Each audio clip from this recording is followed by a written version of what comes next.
This is Steve Zeltzer with Workweek. An important struggle is now taking place in New York City among the transit workers and other workers, including healthcare workers, for their health and safety protection.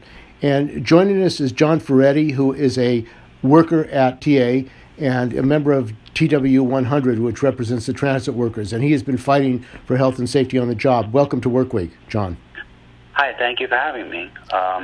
By the way, I'm a shop steward in Local 100. I'm not an elected officer, and but I do the work I do in the union of my own volition because I know that it's important for workers to be able to know their rights on the job. And to be honest with you, the Local 100 has done a pretty terrible job of keeping our members informed. Why don't you talk about the virus, what happened, and the lack of protection that transit workers, who are essential workers and critical, what conditions they faced, and the struggle you've been taking up with other fellow workers to defend yourself? Sure. Well, I mean, basically, the New York City subway system is like an incubator for the virus. It is the largest single transmission point because you have people traveling to and from work who may or may not be infected, may or may not be essential workers that need to really be working at this time. The virus is airborne, so it's very easily transmitted.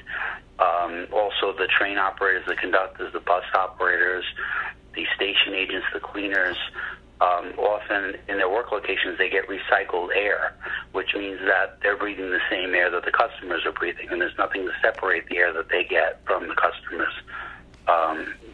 All of the customers' breathing being recirculated into their cabs or into their station agent booths or the buses. And that's a very effective means of transmission of the disease. Another very effective transmission of the disease is that transit workers have been given very little PPE, personal protective equipment, even though the MTA had a pandemic plan established in December of 2012 that mandated that they should stockpile 6-week supply of N95 masks, antibacterial gloves, surface wipes, antibacterial liquids, and they should maintain social distancing. They should enforce it. They had an entire plan that they never implemented. And the reason that the head of the MTA, MTA Chairman Patrick Foy, said in a radio interview yesterday was because it was on the advice of the Trumpster CDC chair, who basically said it wasn't necessary for anybody but nurses to be wearing masks. And so basically they threw in the garbage their pandemic plan that was developed in the aftermath of SARS and Ebola and other pandemics to respond so that less people would be infected. And they just threw it in the garbage because they decided that they're going to listen to Trump. And what happened is that we now have 3,600 transit workers plus quarantined. We now have hundreds of transit workers infected, and at the last count, 11 dead. And this cutback in funding for public transit, New York is a wealthy city like San Francisco. There are many billionaires.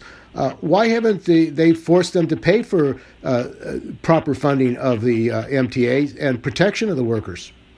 Well, I mean, the bottom line is their own policy mandated that they were supposed to pay for it. So I don't want to let the MTA off the hook. But the bottom line with funding in the MTA is that the MTA is funded by bond debt. It's funded by $43 billion in bond debt to Wall Street criminals who make upwards of almost 4% interest on loaning money that they should be paying in taxes. So what that means is that it lowers the tax base. It means that $1 in $5 in the MTA goes to debt service for the bond debt parasites. And that means that the system is starved for the basic necessities that it needs to actually run in good times. Now, in the time of public health emergency, these things become writ large. And we're seeing that all over our society, that the things that were horrible on the everyday are now just chaos. And you see pretty much the society is collapsing upon itself because there was no plan to maintain the everyday life of society. And now everything has gone wrong, and this is a big challenge, and it exposes all the rot that's underneath the society and always has been there. And when the virus hit New York City, what was the response of the management and the mayor of New York and the governor to the threat to transit workers? Very, very little at first. They kept the subway open at 100% capacity for at least 2 weeks. They then made orders to limit the number of workers going to work. At first, it was 25%. It was a 25% cut, and then it was 50%, and then it was 25%, and then it was 100% of non-essential workers were supposed to be in the subway system.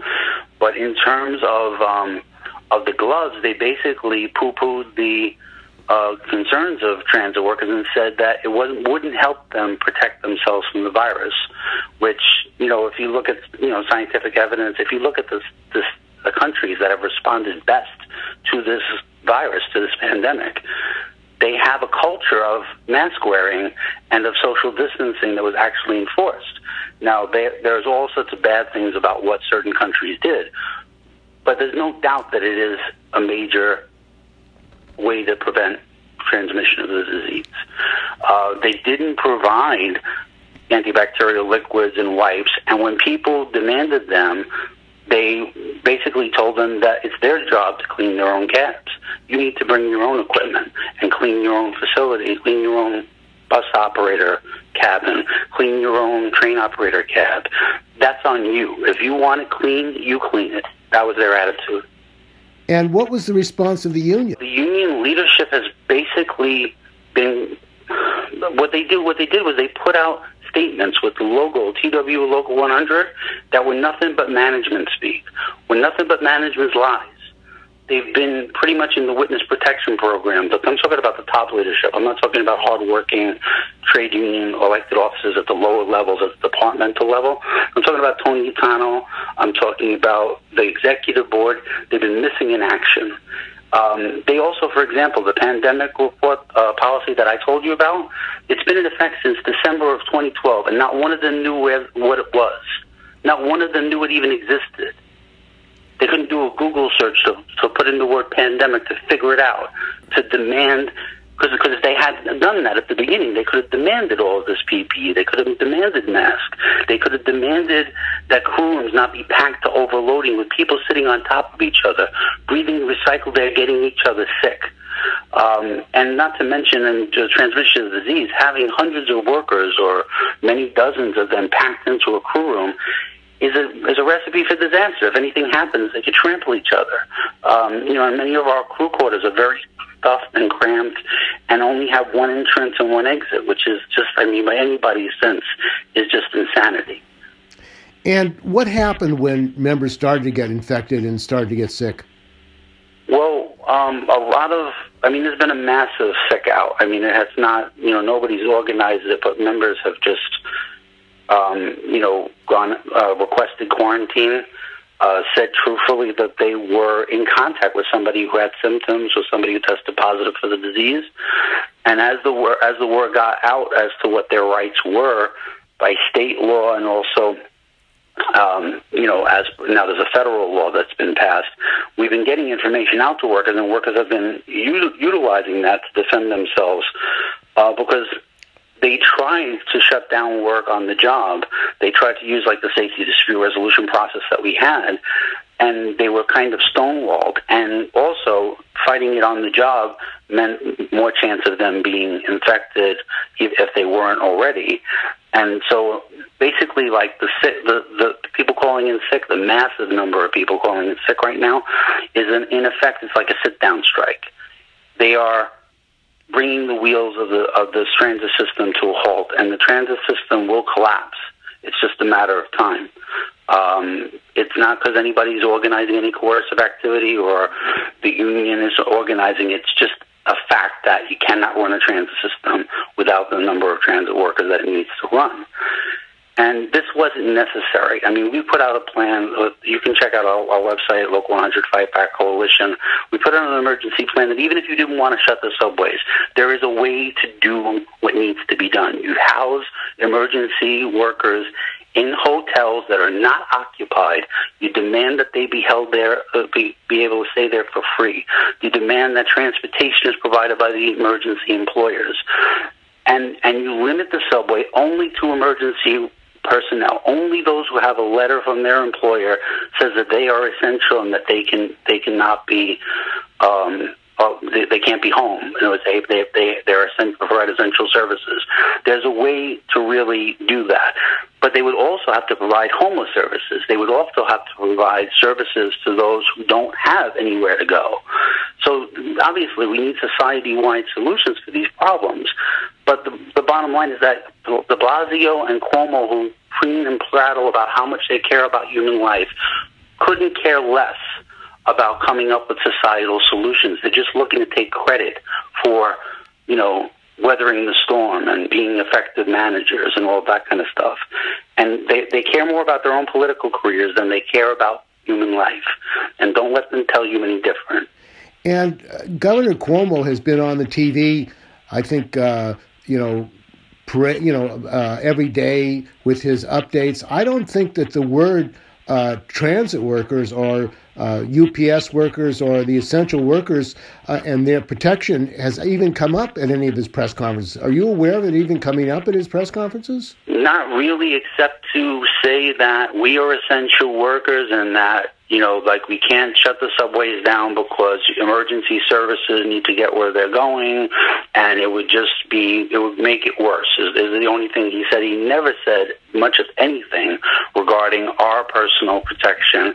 And basically, it's this typical American hero thing, like we're all soldiers and that we should sign up to die for the state and our masters, and that we knew what we signed up for. That's bullshit. Okay, no transit worker signed up for working in a global pandemic and risking their lives and bringing home disease to their family members that could kill them. That's not what we signed up for. And Cuomo is cutting hospital beds. He wants to cut $2.5 billion from New York hospitals at the same time in the middle of a global pandemic, and he hasn't backed off not an inch, even during the crisis. $2.5 billion, $1 billion of it coming straight out of New York City hospitals.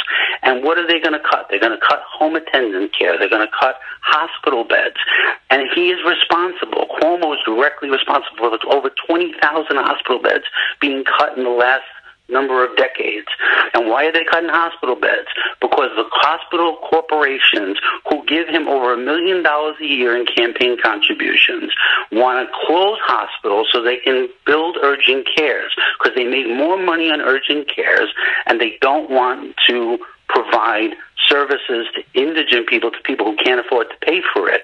So if they cut the number of hospital beds, it cuts down on their expenses that these expenses that they don't want to pay because it cuts into their profits. And the unions have given a lot of money and support to Governor Cuomo and other Democrats. Yeah. Why do they continue to support these politicians when they basically are doing the bidding of the corporations and the billionaires? Well, because they're boss lovers, to be honest with you. They're business unionist people, trade unionists who don't really believe in the power of the working class. What they believe in is political cronyism, and you scratch my back, I'll scratch your back. And they really do think that if they're nice to these politicians, that we'll get something. And yes, the bureaucrats certainly have gotten something. They've got a nice cushy existence off our backs, off our sweat and labor, as power brokers of our labor power to these bosses. And they constantly lie to us that they're our friends and that they're going to protect us. And then as soon as they're elected, they stab us in the back. For example, Cuomo lied through his teeth and said he would sign a pension reform bill that would undo some of the most onerous anti-worker attacks on new hires for pension. And then the minute he was elected, after our union gave him over $300,000 in campaign contributions, he turned his back on them and he said, no, it's an unfunded mandate, I can't pass it. So, unfortunately, the union bureaucracy thinks that if they don't have the good relationship with the capitalist politicians, then another union will. So they're fighting to slit each other's throats for basically influence peddling, to to gain the ear of the powerful. That's not what unions were built on. Unions were built on working class power and solidarity, and you're beginning to see that in the struggles that are breaking out all over the country. Amazon workers here in Staten Island, you had a strike, a walkout, and you have a lot of other strikes like at Whole Foods, and you've seen in Purdue Poultry in Georgia, like all over the country it's breaking out. You also seen protests of healthcare workers in New York at I'm trying to remember the name of the hospital, but there's a hospital in the Bronx where they had a silent protest holding up signs about N95 masks. Right now, the National Nurses Union is leading a big fight over the fact that they're trying to strip out the mandatory provisions that mandate that N95 masks are necessary. And, the CDC and the American Hospital Association are basically trying to say, nah, you can do with a surgical mask. You don't need an N95 mask. So you see a lot of protests of nurses. And we've actually had a nurse die here in New York at Montefiore Hospital because they were wearing garbage bags because they couldn't get the coveralls that they needed to actually protect themselves, the whole body protection that they needed. And the nurse died. So, there's a lot of reasons for these protests, but, we need to spread the word about, that working class people are facing, horrific conditions, but we're beginning to see a fight back and we're beginning to see hope. Now, the estimate now is that from 25 to 40 million workers are going to lose their job in this country. Yeah. If we can't even protect the healthcare workers and workers such as yourself, essential services, transit workers, workers who make deliveries.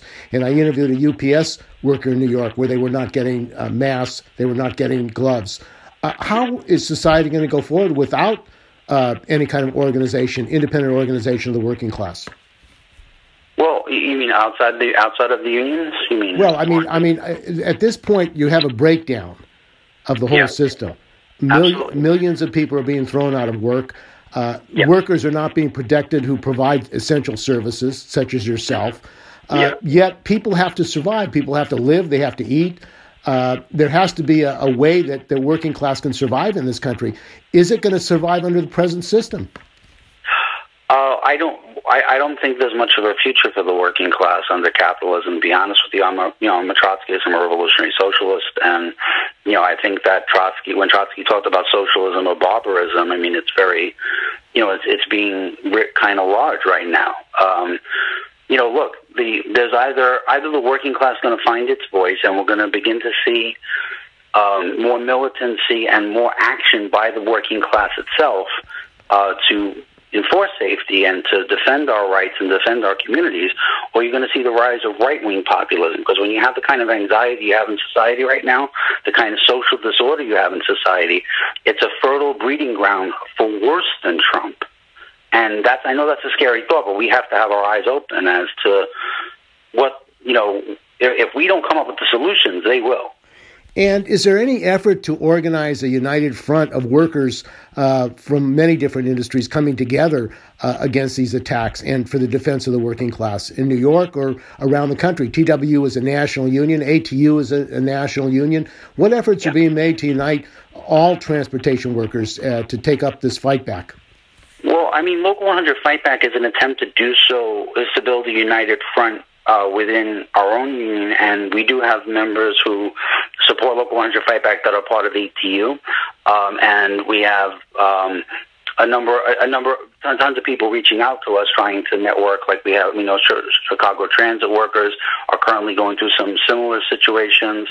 We were recently on a labor notes, nationwide call where workers in different industries were sharing their experiences. Unfortunately, a lot of that was the bureaucrats, being interviewed and people, sitting passively watching. But it is a good networking experience to be able to, again, be in contact with workers in many different industries. But basically, there is no shortcut to the united front and fighting where you're at and then connecting those struggles up to build wider organization. I can't tell you that there is a national network of these united fronts in various unions, but we're taking steps to try to build them. I mean, it's just, but right now the problem is that everyone is in such a crisis that it's kind of hard to see the way forward to that right now until we survive this crisis. And you have used social media, I know, to challenge the MTA board and to expose the corruption. How have you been able to use that, and what effect has that had on the membership and reaching the local? Well, I think that we've exponentially expanded our reach within the local because we were the pretty much one of the only forces within the union that actually was taking on the bosses. We led the first demonstration of our contract struggles, just recently passed contract struggle at 2 Broadway, and then we had members directly take on the MTA board live on television, in person, and had their voices heard. So, I mean, we've been very effective at being a resource to amplify the voice of the members themselves. Like, we don't think we have all the solutions, but we want to be the most effective advocates to get workers to think politically for themselves and to be able to express their ideas and test out their ideas in the course of joint struggles. And I think we've learned a lot, and I think workers have learned a lot. And you can see by the number of people who watch the videos that I put out, you can see by the traffic of questions and comments and all of that on these pages that it's very interactive, and that it filled a need that was not being filled, certainly by the bureaucrats. And, you know, we want to try to expand that to like YouTube radio programs and try to reach out to workers. And I think communication is the major step that we have to get past to be able to connect these struggles. And the massive silence by the unions, the AFL-CIO, the Teamsters, the National Union, we have this entire union bureaucracy, but it seems to be strangely silent in the face of this massive attack on the working class throughout the United States. Are you surprised by that? I'm horrified by it, to be honest with you. I mean, it's not that I expected anything but that from them, because I know who these people are, but it's just like, I mean, it's reprehensible. It's just disgusting. And, our union international president, John Samuelson, I mean, he comes out and he, like 3 weeks after the crisis starts, giving all this tough talk about we're not going to be cannon fodder. Well, the bosses have been wiping their shoes on our face, and he hasn't done a thing. And Tony Utano's been invisible. The national union leadership, I mean, Trumka, where's Trumka been? I ain't seen him. We haven't seen nothing from him, and it's an election year, and you can't find Trumka. So, it's an outrage, but I can't say that I'm surprised, because this is who they are. And the people who lead the trade unions are going to be the death of the trade unions if we don't stop them. And there has been support for Bernie Sanders, who wants to reform the system. He has been sabotaged by the Biden and other people. Do you think workers in your union still see any hope in the electoral process of solving the systemic problem we have in the society in this country? Well, I think that, people are, I know a lot of workers that are very attracted to Bernie Sanders and the reform demands that he makes really connect with them. I mean, like Medicare for all and free college, and there are a lot of things that he raises that tap into the anger and the rage of working class people that's kind of bubbling right beneath the surface. I think that Bernie's campaign ultimately is not an answer for the crisis that we face. And you can see that in the fact that during Trump's impeachment, during Kavanaugh, during all these things that have happened in the recent past, Bernie had millions of followers. So does AOC, so does Ilhan Omar, so does Rashida Tlaib. And not one protest was called on Washington, not one. And it was never even attempted. I think what you're beginning to see is that people saw Bernie as a passive way to reflect their anger at the system, and they were right to do so, and it represented a step forward. But now we've gotten to the point where there's a very real limit on how far that can go, and workers see now that their bosses are literally willing to have them die. And when they see that, they're beginning to take action themselves, and that's the hope. Because Bernie is a symbol of the militancy that's underneath. The question is, how does that find its voice? And how do they not be passive but actually take an active role in it? And how can transit workers get in touch with you and your organization? Well, they can look up Local 100 Fight Back, which is on Facebook, or or they can look up my Facebook profile. We also have a Blogspot website that I can give you the link for, and but basically, if they look up Local 100 Fight Back, they're going to find it on Facebook, and they can get in touch with us, and we can continue the discussion there. Okay, well, thanks for joining us on Workweek, John. Thank you so much for your time.